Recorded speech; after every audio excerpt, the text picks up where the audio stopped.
Twist villains like Turbo and Ernesto used to be the crown jewel of storytelling and foreshadowing. Fans would rewatch movies frame by frame, hunting down hidden clues, gasping at the reveal, and praising the brilliance behind it all. But then something broke. Studios kept the twist, but lost the craft. They ditched the rules, rushed the setup, and left us with betrayals that felt cheap, shallow, and unearned. Like Hans in Frozen, a twist so disconnected it didn't just fall flat, it undermined everything before it. But not all twist villains were built on shaky ground. Some were masterfully foreshadowed, and when they finally struck, it felt inevitable. Because that's what a twist should do, not just surprise you, but make perfect sense the moment it hits. There's 4 key elements to making that twist feel earned, and the first and most crucial element is the lore and legend that sets them up for success. There's one key difference in the setup between Turbo and Ernesto that made them work exceptionally well in their own ways.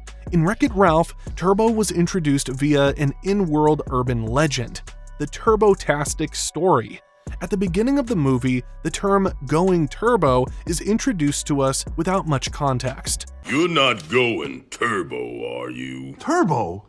The characters all seemed to know what it meant, yet there wasn't a single explanation to clue the viewers in. That was the start of how they created a curiosity gap while tying "going turbo" with a negative connotation, all just to brew this one question in the viewer's head. What could Turbo have done to make everyone have such a reaction to going turbo? Ralph's gone turbo? And it all clicked when Felix finally explained what it meant. A long time ago, there used to be a character who was the golden child of Litwack's arcade. That's right, you guys just got plugged in. Well, the main character in an 8-bit game called Turbo Time, aka Turbo. But everything changed when a brand new game entered the arcade. when Road Blasters got plugged in and stole Turbo's thunder. New game! Road Blasters. It was superior to Turbo Time in every single way. Better graphics, better gameplay, and better characters. Turbo didn't want to lose the spotlight he had been hogging for years and started his plan to infiltrate Road Blasters. So jealous that he abandoned his game and tried to take over the new one. The plan was to carry over his driving skills to become the new star in Road Blasters. But during a race, Turbo collided his car with a player, causing both Turbo Time and Road Blasters to be put out of commission by Mr. Litwack. Turbo ended up putting both games and himself out of order. Turbo's plan to reclaim his star status backfired. Instead, he became a cautionary tale for other video games not to go turbo and abandon their game for greener pastures. The thing is, no one has ever heard from Turbo ever since. I mean, he has to be dead, right? With that idea planted in the viewer's head, Turbo's lore plays a huge role in setting up King Candy to be a twist villain. Going Turbo was a cautionary tale that exists to prevent characters like Ralph from escaping to other worlds. Everyone feared their games getting unplugged, and Turbo became the poster child that served as a deterrent. But the truth is, he was able to achieve his goal of being the star, only in a different world. Disney slowly revealed that King Candy was the villain, but the real twist was completely unexpected. Who are you? I'm Turbo, the greatest racer ever! On the other hand, Ernesto was introduced through cultural worship as a musical rock star, the celebrity idol. Ernesto de la Cruz, the greatest musician of all time. He dazzled audiences with his charm, good looks, and music, ultimately becoming a source of pride for Mexicans. However, in 1942, when Ernesto performed the song Remember Me, a mishap occurred. I'm with you the only way that I can be until you're in my arms again. As he was finishing his song on a high note, the backstage crew was distracted and accidentally pulled the lever for the stage's bell. And that was supposedly how the greatest Mexican musician of all time died. A tragic accident. Ernesto's story cemented him as a legend who had an unfortunate ending. However, he was so influential that he carried his achievements from the living world into the afterlife. There, he's holding yearly concerts on Dia de los Muertos, pulling crowds bigger than when he was still alive.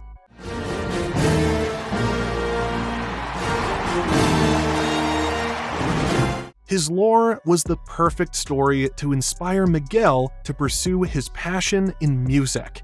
And when he found out that his great-great-grandfather could have been Ernesto, it became the driving narrative of the story. Mama Coco, is your papa Ernesto de la Cruz? Miguel was following the traditions of what his ancestors had done, pursuing music so great that it changed the entire Mexican landscape. Ernesto's lore painted him as an angel, the golden child of Mexicans. No one would ever suspect that Miguel's North Star would ever be the villain. Both Turbo's and Ernesto's lore acted as a misdirection, a smokescreen that occasionally hints at the truth. It was essential to disarm the viewers, dissuading them of the possibility that the characters from the legends were the villains. Wreck-It Ralph pretended that Turbo was dead so he could have the big reveal moment, while Coco painted Ernesto as the perfect man, only to reveal that there was more than meets the eye. The hints were there all along. You really just have to look out for them when you rewatch it. But the lore only served as a setup for the more important second key element, which was the skillful misdirections that were carefully planted to keep us away from the truth. Even when both Turbo and Ernesto had left deceptive clues behind, the way they drive the story forward is completely different. In Wreck-It Ralph, King Candy ruled over Sugar Rush, yet he was disguised as a comedic relief with his overbearing personality. As he prepared to start the race, we see how he supposedly cares for his people as a loving king. Hello, my loyal subjects! Have some candy! He wanted the best for his people, preventing the glitch, Vanellope, from participating in Sugar Rush's race. Sour Bill, who's that last one? Vanellope? His over-the-top demeanor raises eyebrows and questions whether he was hiding something from the start. But he has already prepared a story so convincing that it misdirects the viewers further. And when they see her glitching and then you twitching and just being herself, they'll think our game is broken. If Vanellope glitched during an arcade game with a player, Sugar Rush might just end up like Road Blasters, with Mr. Litwack unplugging their game. There were almost no holes in the story. Like the others, it's you! We're going to give you a nice new home. But this one scene revealed his story as a lie, confirming our expectations of King Candy being evil if viewers still weren't convinced by then. Like, how could a character of the game have the knowledge to enter the game's code just to create a medal for Ralph? Even worse, he utilized that medal to convince Ralph to destroy Vanellope's race car. But King Candy didn't do all that out of the pure desire of his heart to save his people. He did it because he wanted to stay king. His master plan didn't allow Vanellope to complete the race, because that would reset the entire world. And a game resetting to its original form would mean that Turbo would cease to exist. But all he was doing was inching closer and closer to becoming a villain who ruins multiple people's lives. And the audience wasn't just misdirected by the way King Candy behaved, they were misdirected by Ralph. Turbo started out as a hero, but his ego got the better of him, and he slowly transitioned into a villain who would do anything to fulfill his desire for external validation, which was the complete opposite of Ralph, the villain in Fix-It Felix who got ostracized because all he does is break things. Yet he was on a journey to become a hero, making an impact on people's lives one at a time. They set it up perfectly to have both the protagonist and antagonist mirroring each other's journey, which also did bring up the question, what if we supported the wrong character the whole time? Now, unlike Turbo, who was made to mirror Ralph, Ernesto was the man in the mirror who Miguel wanted to become. Like I mentioned before, Ernesto was positioned as the gold standard of music, the perfect man that Mexicans idolized. But behind Ernesto's facade was a scheming man who doesn't hesitate to use those around him. Oh, I could never hate you. And the signs were all there from the start. We just never noticed them. Whenever Miguel's family talks about Coco's father, they treat him like a criminal who deserves to be left off the ofrenda to be forgotten. Yet we know that Ernesto was the greatest musician who is remembered by so many people. A small hint at Ernesto not being a blood relative of Miguel, and the show perfectly positioned Hector as a clown, someone who died from choking on chorizo, never wanting to share the details of his death, which created the perception that Hector's claims were fake. Told him everything he knows. Greatest eyebrows of all time, maybe, but his music? Not so much. How could he claim Ernesto wasn't that good at music, and that a random guy taught the Mexican pride all he knows about music? Even if he was right, there wasn't any credibility given to him. A perfect misdirection set up by the movie. Hector was the brains behind the music, and Ernesto was just the face of the duo. Can't do this without your songs, Hector. It was all a setup to reveal the scene where Ernesto very willingly kills his friend for his personal gains. Ernesto was positioned to be the North Star for Miguel, the great-great-grandfather who is regarded as the greatest musician of all time. Miguel had his blood, and he was set to fulfill his destiny, misdirecting the viewers all the way to the reveal. Now, misdirections and mirrors played a huge part in distracting viewers from the truth, but there was one element that tied everything nicely together. Both villains are represented through different themes and sets of values. Look, Turbo was obsessed with always being in the spotlight, being number one, a sign of being a narcissist. We slowly peel back the layers of his identity and explore how his insecurity influenced his actions. King Candy panicked when he realized Ralph, his ex-neighbor, came to Sugar Rush. He knew very well who Ralph was, because their games had always been side by side. But King Candy's demeanor changed when Ralph told him he won a medal from Hero's Duty. You game jumped? Ralph, you're not going turbo, are you? He might have been fearful of what was to come. Was Ralph targeting his world next? His mind started racing. Did they catch on? Was he there to expose him? Or, even worse, to kill him? Well, maybe I'll just have to have a little talk with the winner then. Is that a threat I smell? He knew that he couldn't be revived if he died in a foreign world, which is why he was trying so hard to protect himself from being attacked by Ralph. Winchell, Duncan, get him out of that cupcake. This was once again demonstrated with Turbo dodging Ralph's hits, not because he was a wimp, but because he knew he would cease to exist if Ralph struck him down. I'm gonna beat the filling out of you! You wouldn't hit a guy with glasses, would you? Even when he was tampering with the system to get a medal, it was all done so that he could stay king. He was obsessed with chasing only one thing: staying the star of the show. The same obsession Turbo also had, further foreshadowing the twist that was yet to come. We see a similar obsession in Ernesto, who only cared about the legend he left behind. He wanted to preserve his legacy as the greatest Mexican singer ever, to always be in the spotlight, to be loved by everyone, which he always claims to. But little did he know, the only phrase that symbolizes Ernesto was foreshadowing the big twist that was yet to come the whole time. In the scene where Miguel was singing, everyone turned to listen to him, but Ernesto didn't.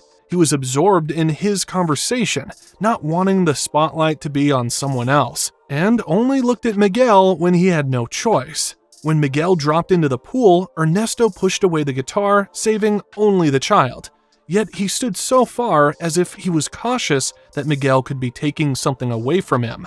He only got closer once he realized he could be in the spotlight, when Miguel says he's the great-great-grandson of Ernesto. Miguel, your great-great-grandson. In the following scenes, Ernesto boasted that he had a great-great-grandson. It's always about him. He even showcases his iconic movie at his penthouse, his masterpiece where he takes his own advice, seizing the moment and claiming everything for himself. Ernesto had the looks, but he needed Hector's musical talent to shine. And when Hector felt guilty about leaving his wife and daughter behind for music, You want to give up now when we're this? that moment cemented that he only wanted the best for himself. His catchphrase, "seize the moment," wasn't all we thought it was. It was one that embodied everything he was able to throw away to attain what he has today. Both Turbo and Ernesto represented different things. Turbo showed how one's sense of identity and self-worth can turn into insecurity when you're obsessed with being the main character. Meanwhile, Ernesto demonstrated how his desires for a legacy can cause him to give up everything else, even family and friends. But these themes were just scratching the surface. The final element was the most deceptive. It's where all the hidden clues were hidden right in plain sight. The visual clues and design. When King Candy and Ralph met in his castle, Ralph commented that his walls were pink, a color that represented royalty in another game, a small hint at the room not being his. I see you're a fan of pink. Salmon. Salmon, that's obviously salmon. King Candy also looked a little different from everyone else. He was the only character who was old, and the proportions didn't really match Sugar Rush's style. For such a high-quality game, he was named King Candy. It sounded slightly out of place, while all the other characters have clever plays on various kinds of candy for names. Also, while the Sugar Rush racers are throwing their coins into the trophy cup to enter the random roster race, the announcer shouts out their names as they appear on the board. You'll notice that the announcer sounded higher pitched for King Candy's name. King Candy. Some candy. Yet it was a little flatter for every other racer, almost as if someone else added King Candy's voice line as an afterthought. Even when King Candy went to get his medal, his box was 3 times as big as everyone else's, and colored differently. This hinted that there was more to him than just a character in Sugar Rush. The Cybugs were also used as hints for the ending of the show. In Hero's Duty, we see them merging with a gun, proving their capability of merging with other items. Then they go to a world of candy and, after eating some of the candy there, get a candy-themed cosmetic change, which all led up to the moment one eats Turbo, causing him to fuse into a terrifying monster. Even for Coco, the visual signs were all there all along. At the beginning of the movie, Miguel's family would berate him every time he mentions his great-great-grandfather, but not when he mentions Ernesto. Mama Coco's papa? Never mention that man. He's better off forgotten. Mama Coco's father was Ernesto de la Cruz. What are you talking about? A subtle hint at them being different people. In the ripped-up photo, the belt buckle of the relative shows 2 crossed guitars, while Ernesto's belt buckle is just a normal one, again hinting that Ernesto wasn't his relative. During Ernesto's party, when Miguel showed off his dimple, Ernesto was the one to point out that he had no dimple. Dimple? No dimple. Dimple? No dimple. No dimple. Trying his best to downplay his facial features so he could stay in the spotlight. When Miguel excitedly exclaims that he's going to play Remember Me in the Battle of the Bands, Hector immediately shuts down the idea, saying that it's too popular and everyone will be singing it. But the real reason is because Remember Me is an extremely personal song to Hector. He wrote it as a love song for his daughter Coco, and when Imelda gave the flower to Miguel, it lit up and sent him back to the world. I give you my blessing. But when Ernesto did it, it stayed as it is. Miguel, I give you my blessing. We had a deal, chamaco. Giving away the fact that they aren't related, and his quote, "seize the moment," suddenly clicked. What am I supposed to do? a quote that inspired Miguel to break the rules, motivating people to do whatever they can to grab what they want. I'm sorry. Representing the crux of his ideology. I had to have faith in my dream. It was up to me to reach for that dream, grab it tight, and make it come true. Killing your friend to seize the moment. Even on the guitar Miguel stole, there was a golden tooth, the same one as Hector, and the same guitar on the ofrenda. De la Cruz's guitar? Hinting that Hector was the rightful owner of the guitar. When we look at moments before Ernesto sends Miguel back, there were tints of green on his face. Miguel, you must come to the show. You will be my guest of honor. A color that signifies evil, and it covers more and more of him as he talks. He was suspiciously calm and unfazed when Miguel showed he was a half skeleton. I can't. I have to get home before sunrise. Oi! He didn't really care that he was dying. There was no agency. I really do need to get you home. And even when he handed over the flower, I am sorry to see you go, Miguel. I hope you die very soon. who says that to their great-great-grandson? Both movies were a perfect example of show, don't tell. They drop Easter eggs along the way, and you really only notice the small details when you see the twist. Twist villains don't work because they surprise us. They work because they reframe everything we thought we understood. Wreck-It Ralph and Coco reward rewatches. When you realize that Turbo and Ernesto were the villains all along, you start looking at all the Easter eggs that were dropped, hints of what was to come. It's like playing a little game, putting pieces of the puzzle together. The twist works because it was way more than just an aha moment. It completely changed the lens of the viewer watching the movie. We knew King Candy was the antagonist, but him being Turbo, that's a shocker. And the reveal when Ernesto wasn't the great-great-grandfather? No one saw that from a mile away. They spent the first half of the story building the narrative that he's a great guy, dropping small hints, and dropping the bomb. Great twists. Villains turn the protagonist's journey inward. It makes you question if you've been rooting for the wrong guy all along. It's so hard to differentiate between a hero and a villain, which really draws a parallel to real-life relationships. There might be times when someone did something for good, but it turned out badly, and vice versa. These two twist villains portrayed great stories, but if you've ever watched a horrible movie, you'll know that sometimes the villain is just lacking. So if you want to know how not to introduce a villain, click here to watch that video.